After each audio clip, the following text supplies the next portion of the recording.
Nothing seems to come easy for the Prime Minister anymore.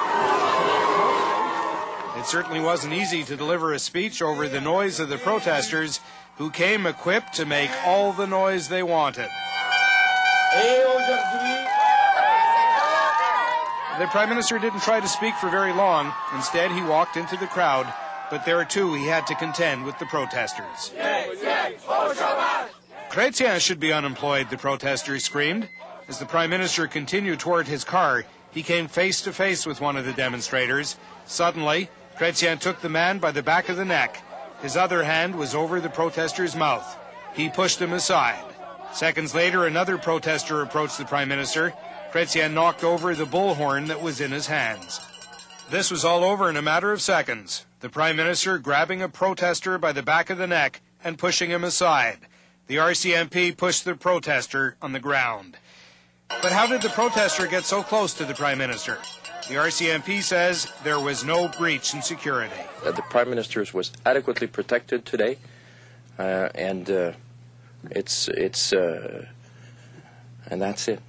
Bill Clennett is the protester who was pushed aside. We sort of stayed here, and then I said, well, I'll keep my ground right here. And then he came and put me on the ground. Although the protesters were protesting unemployment insurance changes, Deputy Prime Minister Sheila Kopp says their protest was also about national unity. You don't use that point to destroy the celebration of the Canadian flag. You mentioned separatists before. Well, I mentioned separatists because they then went on to say that it wasn't their flag. When it was over, Jean Chrétien provided his account. You didn't lunge at him, did you? I don't know. What happened? I don't know. Well, you know, see, if you don't know, the cameras were there. Some people came in my way. It might have been I had to go, so if you're in my way, I'm walking. So I don't know what happened. If you happened something to somebody, you should not have been there.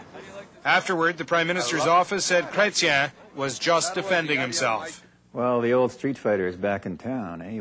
Lawrence Martin recently wrote a book about Jean Chrétien. In it, he chronicles fistfights the Prime Minister fought right up to adulthood. And I think this is Jean Chrétien forgetting his prime ministerial pose and saying, you know, I'm not going to take this anymore. I've had enough. First Bouchard, then the knife wielder, now this guy. Well, that's it. And boom, he lets him have it.